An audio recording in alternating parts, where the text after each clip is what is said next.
up to the job today. It's gonna be quite a job. We're going up about 30 feet and it's just a whole wall of glass of windows, and we got scaffolding. Hopefully they got enough. The people didn't put away enough for my order or even book it in. So we got what we got. Let's go out and have a look. Alright, so we're here at the job. I'll show you the wall of windows. And now I know why I ordered 7-foot planks, because they fit in between the beams. And they didn't save it, so they only had 10, and 10 will not work. So a water-fed pole, and maybe we'll have to come back.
Luckily the owner pointed out when doing this glass railing to be careful of drops going down here. He had a guy at his place do that, and it is not easy to clean. My finger barely fits in there. He doesn't want water streaks and dripping down this area, so that's what we're doing. Tucking the towel in, making sure nothing gets down there.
That sums up that house.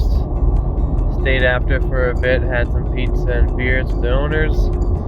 They're super impressed, so we'll be back in the fall to do the outside. But that was, what was that, 12-hour day, 9 hours of windows. Not too bad. Really glad the ladder worked. Didn't need the scaffolding, so we'll take that back. But that sums up the day.